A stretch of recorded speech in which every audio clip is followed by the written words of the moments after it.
بسم الله الرحمن الرحيم إنا لله وإنا إليه راجعون. إلهي ونحرسه رئيس وزراء رئيس صوماليا دكتور علي خليف قليد وأنا لو ذاك إلى مدة الصوماليات تعسيديسا وهلا كشكين دونا تاريخ نولد كيسا وهو كل شيء مقالة الأسعانات علي خليف قليد أفريقيا توانكي بشي أكتوبر سنة يكون يسقال بقول يكوبي أفرتنكي yaraantiisiina dugsiga hoose quraanka kariimka ayuu ku bartay isla magaalada Laascaanood 1948 dugsiga hoose ee Laascaanood ayuu arday ka noqday dugsigii dhexana waxa uu ka dhigtay magaalada Sheekh dugsigii sarena magaalada Boorame dugsiga sare ee Camuud oo ka qalin jabiyay 1959 shaqadii ugu horeysay oo qabtay Cali Khaliif Galeyd Allahu naxariistay waxa ahayd gudoomiyaha degmada Afgooye ama duqa magaalada Afgooye sanadkii 1964 waxaa jiray xafiiska danaha Soomaalida oo madaxda ka shaqeyn jiray arrimaha dhulka Soomaaliyeed ee Jamhuuriyadda ka baxsan gudiyo loo sameeyay ayuu ka mid noqday laba jeer Cali Khaliif Galeyd oo mid waxay ahayd gudigii arrimaha Soomaali galbeed waxaana uu ka noqday xogaye ka gadaalna isla gudi kale oo kala mid ah oo gudigii arrimaha Jabuuti ayuu ka noqday mar kale xogaye 1963 ilaa 1973 marxuum Cali Khaliif Galeyd waa uu maareeyay ka ahaa mahadkii maamulka ee Siiba la oran jiray kadibna waxaa loo diray dalka dibadiisa deeq waxbarasho halkaas oo jaamacadda Maxwell School loo yaqaano oo ka soo qaatay shahaadada postgraduate ama masterate-ka Syracuse University jaamacadda leedo 1969 markuu soo noqdayna waxa loo dhiibay isla mahadkii Siiba ee maamulka oo ka noqday agaasimo guud bishii July 1974 Cali Khaliif Galeyd waxa uu maareeyay ka noqday warshadii sokorta Jowhar ee Isnaad Biyaasa taas oo shaqaalaha ka shaqeynaya xilliga ay ahaayeen 7,000 oo qof dhulka ay haysateen 9,000 oo hektar oo beeraha qasabka ee warshadu ku shaqeyso dhaqaalaha dalka ka soo gala warshadaasi waxa lagu qiyaasay 10% inuu ka ahaa dakhliga guud ee qaranka 1977 ilaa 1980 waxa uu noqday maareeyaha guud ee mashruuca warshada sokorta Mareerey taas oo ahayd mashruuc aad u ballaaran oo baaxad weyn oo miisaaniyadiisu ay ahayd 400 milyan oo dollarka Mareykanka waxaana ay ka wada shaqeynayeen shirkadda Ingiriiska 1979 marxuum Cali Khaliif Galeyd waxaa loo magacaabay xubin golaha shacabka ama baarlamaankii dalka 1980 wasiirka wasaaradda warshadaha ee Jamhuuriyadda Dimuqraadiga ee Soomaaliya ayuu noqday Cali Khaliif Galeyd waayaha kadib waxaa bilaabmay kacdoono qarsoon oo rag siyaasiyiin ay ku dhaliilayeen hanaankii dowladdu ay dalka u maamuleysay raggaas daldoonka ayuu ku biiray waxaana laga qaaday xilkii wasiirnimada 1900 ee warshadaha 1981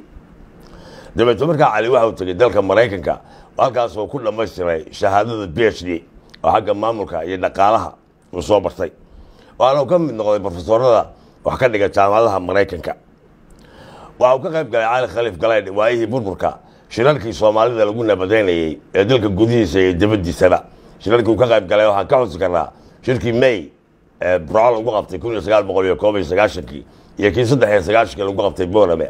shirarkii kale ee ka dhacay Nairobi Qaahira Djibouti iyo meelo kale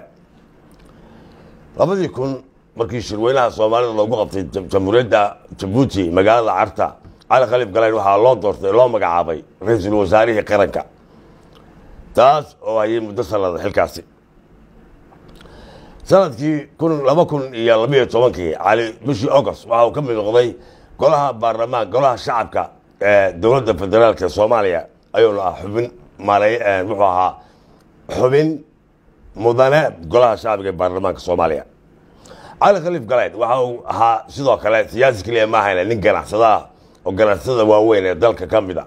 ana uu ka shaqaysan jiray Khaliijka iyo Bariga Afrika shirkadda isgaarsiinta haatan soo baxday ee Somtel ragii aasaasay teedka u muday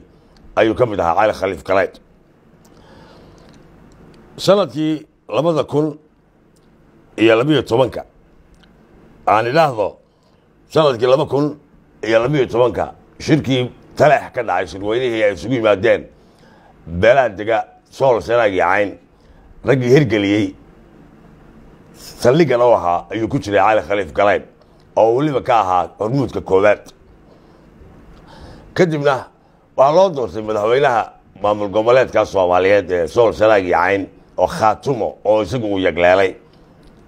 halkaas oo lagu doortay madaxweynaha ismaamulka Soomaalida ee maamul goboleedkaasi sool sanaag iyo cayn ee khaatumo la magac baxay waxaana uu heshiis la galay dowladdii uu hogaaminayay Axmed Maxamed Maxamuud Siilaanyo inkastoo cali khaliif allah u naxariisto uu sheegay in wada hadal oo kaliya wada hadal ayaa noo bilaabmay ee weliba heshiisa maanaan gaadhin cali khaliif galayd heshiisyadaasi Somaliland may hirgelin maalmihii ugu dambaysana waxa uu ka hadlayay oo ugu baaqayay madaxda Somaliland in dastuurka la furo beeluhuna ay Somaliland la wada leeyahay halkaas ay ka soo baxdo wuxuu waday isku soo dhaweynta ummadda Soomaaliyeed cali khaliif galayd ilaahay u naxariistay waa ifka kaga tagay 4 caruura iyo hal xaas 4 caruur waa 2 wiil oo la kala yiraahdo Waliid iyo Warsame iyo 2 gabdhood oo la kala dhaho Milgo iyo Aisha marwadiisuna waxay ahayd xaaskiisu cali khaliif allah u naxariistay Maryam Cabdi Beexi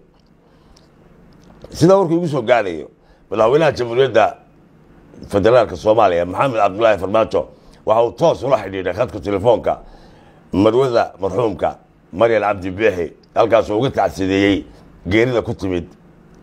saygeeda waxa kale oo ula xidhiidhay qaar ka mid ah walaalaha cali khaliif oo ilma khaliif galayda oo u tacsideeyay waxa kale oo madaxweyne Farmaajo oo amray in maadaama waa ra'iisul wasaare Soomaaliyeed loo soo duuliyo meydkiisa Muqdisho aas qaranna loogu sameeyo oo xukuumaddu ay hirgeliso waxaa jira warar kale oo xagga jigjiga ka imanaya ismaamulka Soomaalida oo ay leeyihiin in meydka aad loo baaro sababuhu u dhintay iyo in lagu aaso jigjigaba ay ku adkaysanayaan hay'adda dowladda Soomaaliyeed way ku dhawaaqday ra'iisul wasaaruhuna uu ka hadlay Rooble madaxweynuhuna amarka uu bixiyay oo meesha lagu aasaala waa meel Soomaaliyeed ee tan dowladda federaalka madaxweynaheedu sameeyay ra'iisul wasaaruhu waxay noqonaysaa maamuus qaran oo qofkii xilka qaran soo qabtay lagu maamuusayo nolosha kadib taasi ayaan u diraynaa ummadda Soomaaliyeed ilaahay samir iyo iimaan uu ka siiyo rugcadaaga siyaasiga ee ka baxay ummadda si gaarna waxaan ugu tacsiyeynaa waxa uu cali khaliif waan aqaanay anigu nin aad u asxaab badan Soomaali oo dhan saaxiibo kumayaal ku leh kumaanka Soomaaliyeed saaxiibada la ahaa ehelkii iyo qoyskii carruurtii iyo marwadii uu ka baxay iyo ummadda Soomaaliyeed waxaan leenahay ilaahay naga siiyo samir iyo iimaan cawd khayr qabana aynoogu bedelo isagana waxaan ilaahay uga bareenaa naxariis iyo dambi dhaaf iyo jannadii firdawsa ilaahay u naxariisto Dr. cali khaliif galayd